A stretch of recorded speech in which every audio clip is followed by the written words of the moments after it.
Ну что, друзья, всем привет из Киева, Украина. Мы приехали из Египта, и мы уже дома. Решила записать такое видео о моих покупочках в Египте. Может, кому-то пригодится эта информация.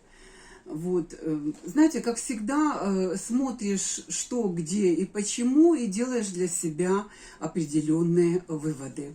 Ну что же, начнем, друзья. Буду показывать вам цены, озвучивать. Буду, не буду, ну не знаю. Цены уже практически не помню, просто покажу вам свои покупочки. Сначала начнем со средств для волос. Вот смотрите. Видите, это огромная банка. Такую же банку я привозила и прошлые разы из Египта. Ничего не меняется. Ватика, фирма Ватика. Значит, черный тмин, маска для волос. Называется хамам-крем. Хамам-крем, маска для волос. Вот перед вами огромная банка. Также я привезла шампуни. Черный тмин, потом органовая. Это все Ватика. Я вам демонстрирую фирму Ватика. Орган. Затем чесночок. Также кокос. И оливочка. Оливочка. Обязательно оливочка должна быть. Согласны со мной? Так, это что касаемо шампуней. Теперь смотрите. Перейдем. Еще у меня есть вот такая маска для волос. Это кондиционер. Это не маска, это кондиционер. Фирма Эва. Это хорошая фирма. И еще этой же фирмы боди-лосьон. Когда на солнце загораешь, кожа шелушится. Вот боди-лосьон спасал. Хотя мы с собой болгарские средства взяли. Вот. После загара кремом пропитываешь кожу и хорошо. Но в данном случае вот боди-лосьон. Тоже хорош, кстати. Дальше. Я взяла себе также еще коллагеновые маски. Не маски, а крема. Я рассказывала в одном из видео. Golden коллаген. И это антивозраст. И антивозраст такой коллаген. Тоже буду с удовольствием пользоваться. Маска скраб для лица. Это любит Марьяна. Я ей 2 вида таких взяла. Это золотая маска. Маска скраб для лица. Дальше что? Ну, мисваки. Мисваки это ж святое. Мисвак таких видов я взяла. Вот такого вида золотой мисвак. Это зубная паста для тех, кто не знает. Фирмы Дабур. Это очень хорошие пасты зубные. Они дешевые, но они и классные. И еще у меня 2 вида есть паст. Сейчас, друзья, тут же попробуй дотянись до чего-либо, да. Еще взяли вот такую пасту отбеливающую. И еще взяли вот такую синенькую. Синенький мисвак. Тоже хорош. Так, друзья, что касаемо масок. Вот еще один скраб. Так, что касаемо масок, показала.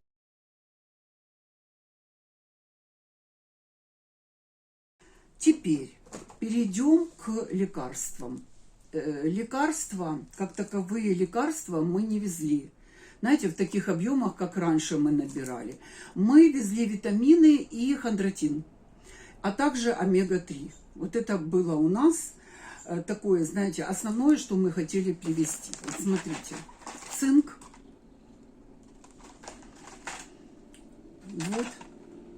Вот такое мы брали в прошлый раз, хорошее средство. Витаминчики. Остацинк. Остацинк обязательно. Омега-3. Омега-3 вот в таких желтеньких упаковочках. Также я взяла омегу в баночках. Сейчас покажу. Я в аптеке демонстрировала. Вот рыбий жир, баночки омега-3. В аптеке я демонстрировала, что я покупала. Ну, может, кто-то не видел ту серию. Вот, зрители пишут, что задают вопрос, а я пишу ответ, что я в такой-то серии показывала. Зритель пишет, а я не смотрела. Ну, посмотрите, потому что, ну, я же стараюсь, серии даю, в сериях все рассказываю, показываю. Одна серия не похожа на другую, все серии дополняют друг друга. Там полно информации для туристов, для тех, кто хочет месяц жить в Египте, вот так, как мы жили месяц в компаунде Флоренса Хамсин, мы жили месяц. И мы делимся с вами опытом своим, да, сколько это стоит, вот. В данном видео, что мы привезли из Египта, да? Вот так. Теперь смотрите, витамин В12 мы брали. Ну и вот это очень хорошая штука для суставов и для позвоночника. Это проверено, друзья. Это проверено, и это дефицитное средство. Это очень крутое средство. Да, мы взяли несколько упаковок, потому что надо. Также мы брали мужские витамины, 120 штук в баночке. Витамины и минералы. А также женские. Сейчас я покажу, надо дотянуться. А также женские вот витамины. Видите? Женские. Тоже 120. Также мы брали очень хорошие капли для глаз.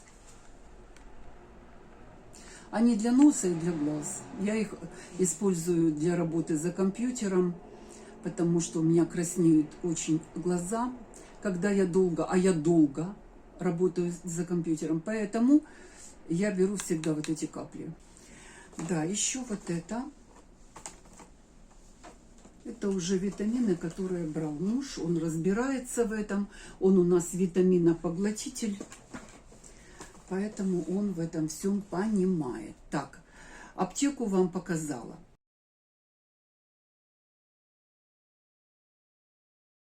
Что мы привезли из Египта по продуктам? Значит, смотрите, друзья.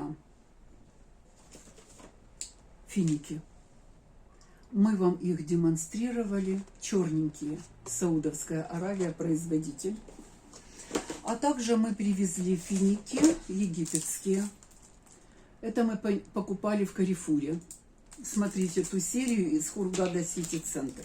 Мы показывали. Финики. Тахину. Из этой тахины можно делать как сладкую, так и приправу. Соус. Тахинный соус. Так, дальше. Что мы еще из продуктов привезли?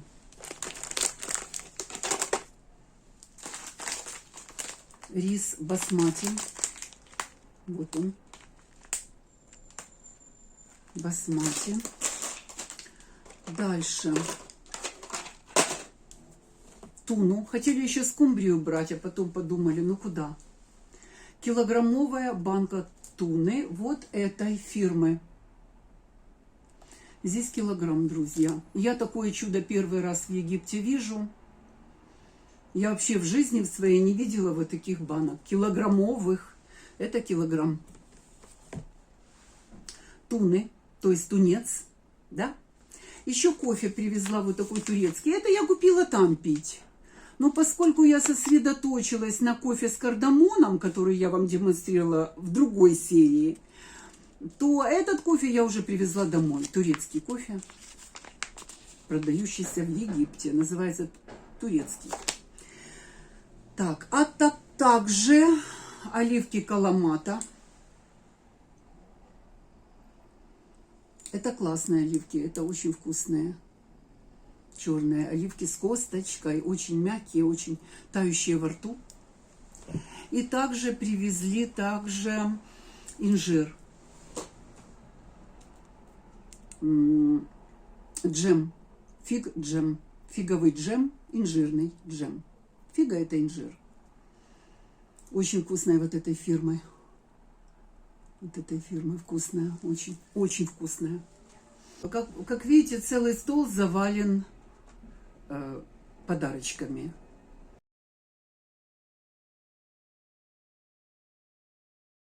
Друзья, еще я вам показала в Клеопатра базар.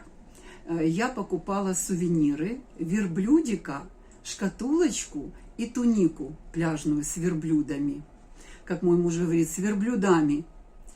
Тунику вы уже видели в нескольких сериях.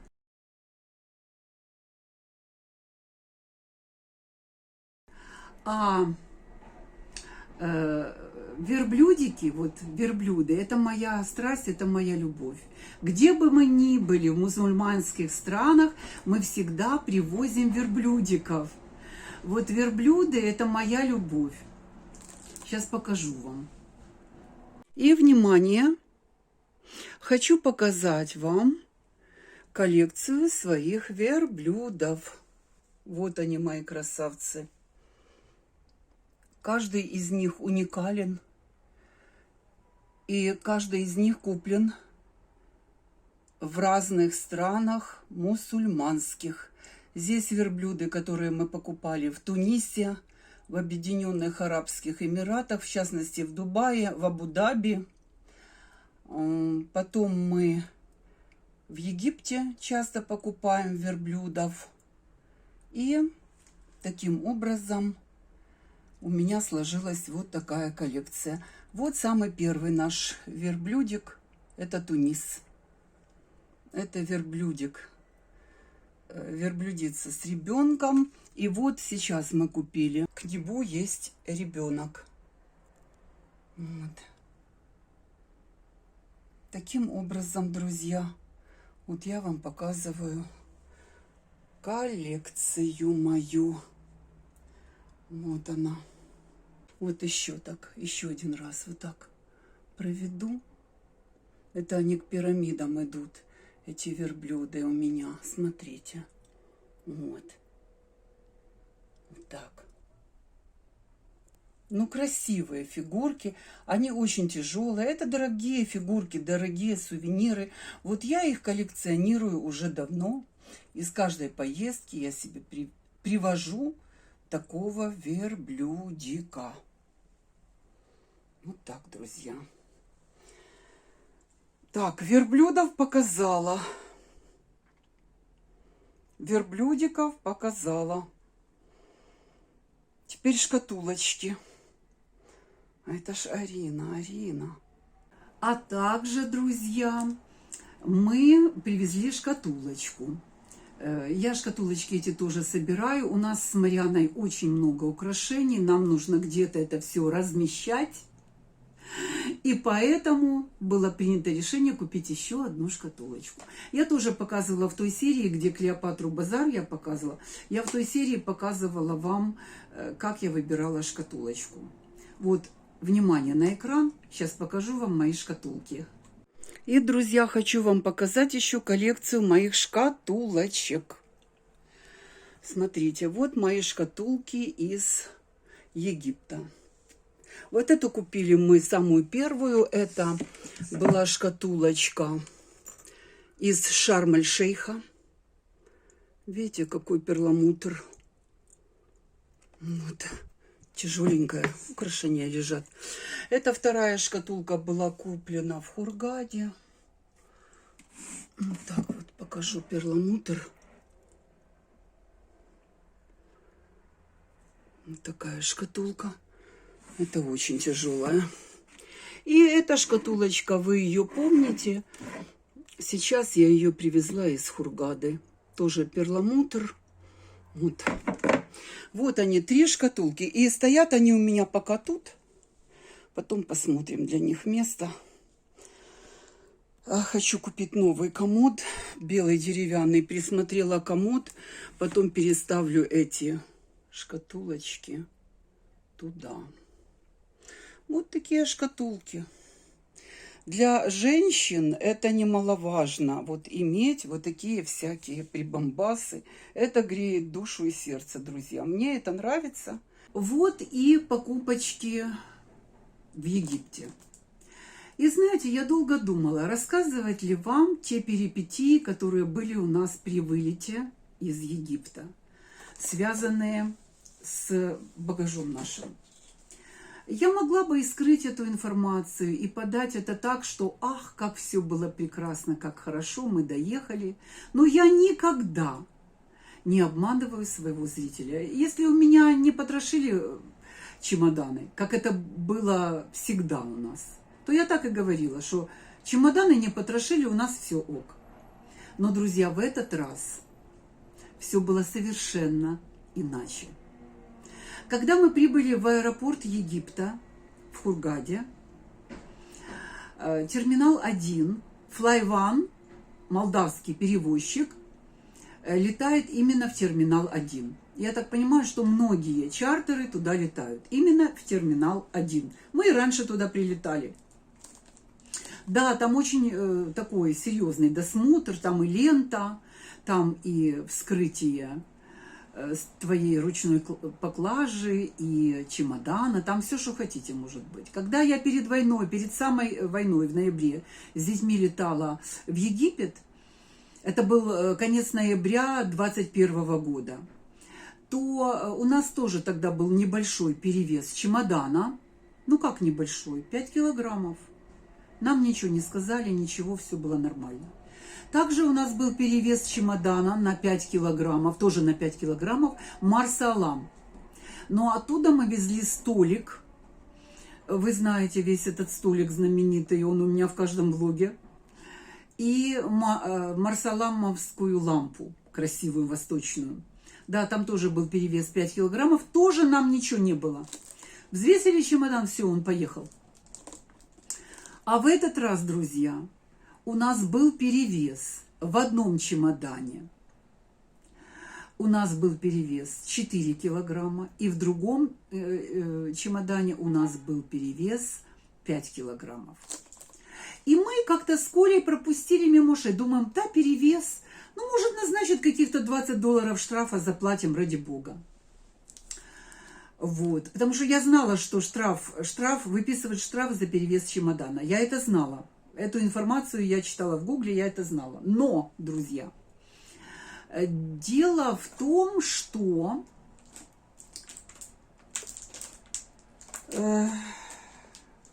когда мы летели из Кишинева в Хургаду, у нас тоже был перевес. Там, вы видели ту серию, там 3 килограмма был перевес. И мы с Колей переформатировали чемоданы. Тобто мы убрали из чемодана эти килограммы, переложили в рюкзаки. Потому что в рюкзаках у нас не было 8 килограммов.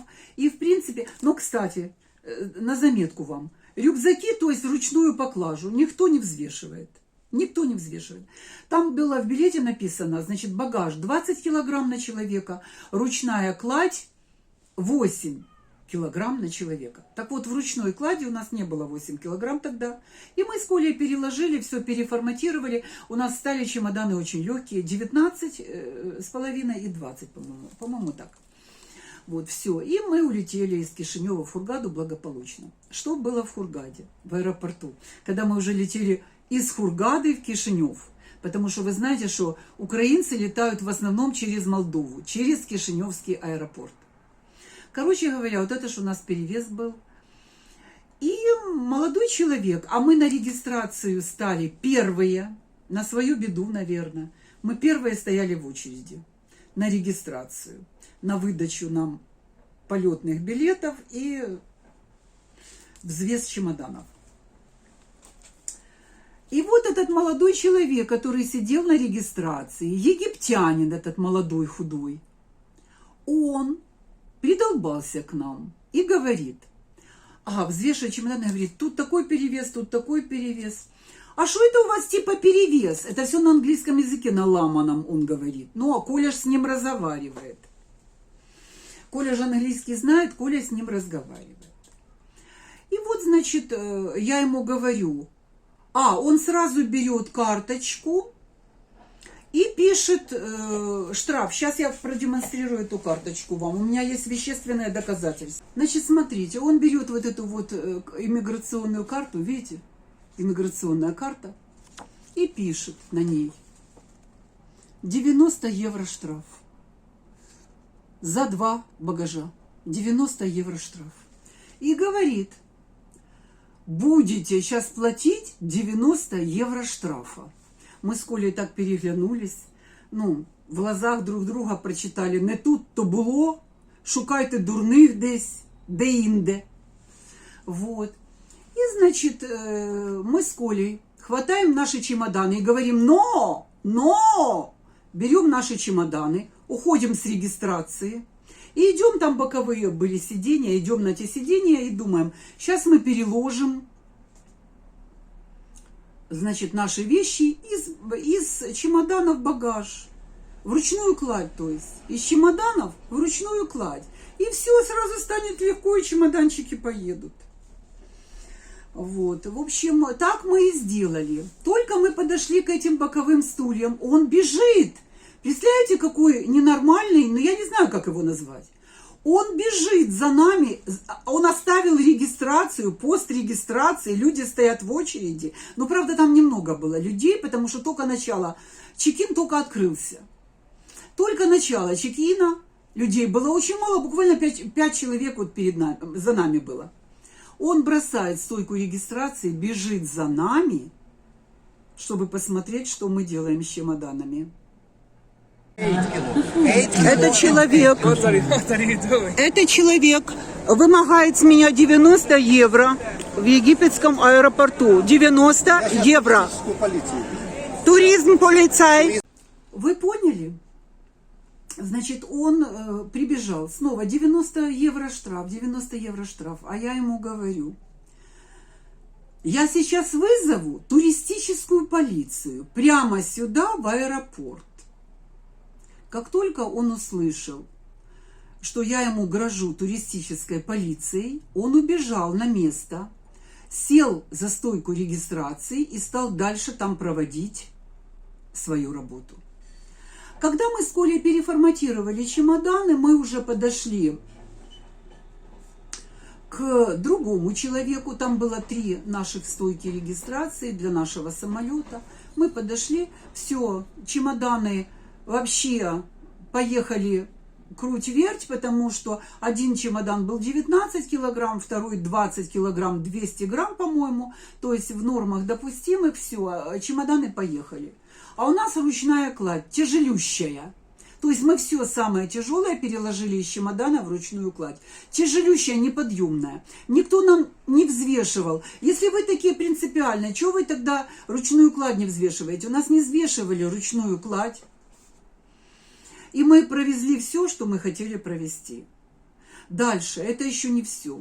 Когда мы прошли паспортный контроль после регистрации, и там еще одна проверка. Там еще одна проверка, еще одна лента для ручной клади. Вот. А у нас уже 3 единицы ручной клади, 2 рюкзака и моя огромная пляжная сумка. Вот. Ну и там 2 очереди. Одна очередь это мужчин досматривает, вторая очередь женщин. И по ленте едут ваши рюкзаки, ваша ручная кладь.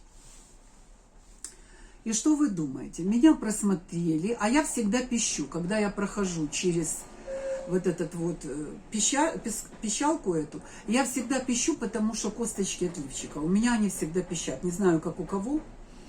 Даже украшения мои не пищат, а вот это именно пищат. И я, значит, пропищала.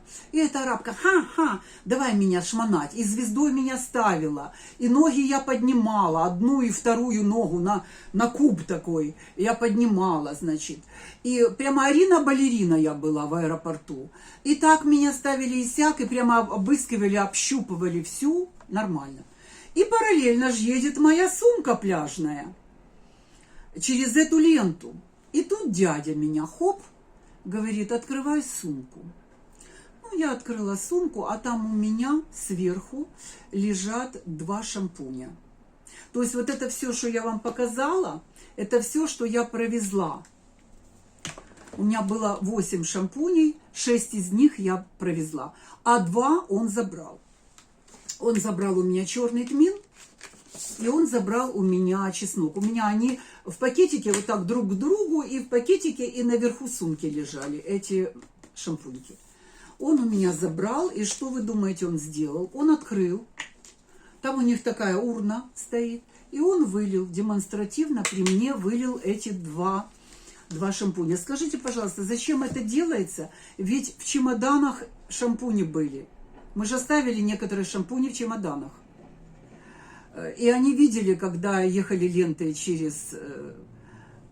Когда чемоданы ехали через ленту, они видели, что там есть шампуни. Так из чемоданов они их не повыливали. А в ручной кладе он придолбался. Ладно, друзья, и вы видели все, что у меня на столе. И мы отбылись только 2 шампунями. То есть у нас изъяли только 2 шампуня на всех границах, на всех досмотрах таможенных. Значит, все. И мы так улетели, все, на 2 шампунях остановились, разнервничала. Я разнервничала, даже не купила себе, я хотела в дьюти-фри купить 2 красивых магнита. Я понервничала немножко и забыла о том, что я не купила магниты. Ну ладно, это уже такое. Вот. Ну и потом еще была одна эпопея, это жесточайший досмотр на автобусе. Потом мы переночевали в аэропорту, сели потом на автобус Фликсбас, который отправился из Кишинева в Киев в 5 часов 30 минут по утру. В 5:30. Утренний автобус. И в 6 часов вечера мы уже были в Киеве. Так вот, когда мы сели на автобус, на молдавской границе у нас никто ничего не проверял, никто ничего не вскрывал. Нет, вскрывали. Нет, на молдавской не вскрывали. Потом мы проезжаем молдавскую границу, и сразу же украинские пограничники, сразу же. Так вот, украинские, да, очень ретельно проверяли наше все. Причем практически у каждого. Не практически, а у каждого. Было сказано слезть с автобуса, взять все свои чемоданы, все свои ручные клади, проехать через ленту, и открывали они. Значит, то, что вы думаете, ручную кладь у нас не открывали на украинской границе, а хотели 2 чемодана проверить. В результате женщина, такая добрая женщина, значит, открывает голубой чемодан, говорит: а что у вас? Лекарства? У них первый вопрос, знаете какой? Лекарства из Египта везете? Я говорю: да, но мы не лекарства везем, а мы везем витамины, омегу-3, мы везем хондропротектор, все, больше мы ничего не везем. Она: витамины, ну хорошо. Но она вскрыла все-таки голубой чемодан, посмотрела там, порылась в вещах наших, потому что у нас там все было разложено на 2 чемодана. Посмотрела все и говорит: ну все, закрывайте чемодан, второй ваш чемодан я смотреть не буду. Все, и второй желтенький наш чемоданчик они не досматривали. Таким образом, все. Мы приехали, провезли все, что мы хотели. Вот это. У них очень всегда внимание, потому что оно, когда просвечивается, видно в чемодане, я не знаю, что оно показывает. Оно же на мину похоже или на что. Ну, короче, они вот к этому очень, очень так прискипливо, знаете, относятся. Вот. Таким образом, мы провезли все, что мы хотели. Ну, я заплатила, так бы мовити, знаете, компенсацию в виде 2 шампуней. Почему нельзя было их вывезти из Египта, если я провезла 6 шампуней, а 2 все-таки изъяли? Ну, в общем, вот так, друзья. А так как у меня в семье все любят эти шампуни, поэтому, ну, я думаю, что хватит нам этих шампуней. Я рассказала вам о наших покупках, о наших приключениях при выезде из Египта. Я думаю, что кому-то эта информация будет очень полезна, и вы дослушаетесь и прислушиваетесь. И будьте аккуратны к перевесу чемоданов, потому что не все такие храбрые, как я, не все им будут говорить, кричать и вопить им про туристическую полицию. Понимаете, друзья? Поэтому они пользуются тем, что люди наивные, что им сказали: а кто ты такой фактически вот на регистрации? Ты кто? Твоя миссия выдать билеты посадочные, вот билеты, да, в самолет. И твоя миссия отправить наши чемоданы. Что ты из себя корчишь? Ты назначаешь валюту такую, 90 евро, для того, чтобы себе в карман положить. Но зная, что египтяне всегда нас на «е», то, конечно, я понимаю прекрасно, что человек захотел себе, он видит белых обеспеченных туристов, он захотел себе в карман положить 90 евро. Но с Ариной эти дела не пройдут, ну, вы же понимаете, тут гиблый номер. В общем, и пошутили с вами, и показала вам покупочки. И на этом эта серия завершается. Еще будем подводить итоги по Египту, так что оставайтесь на канале, будет очень интересно. Всем чао и до встречи в новом видео.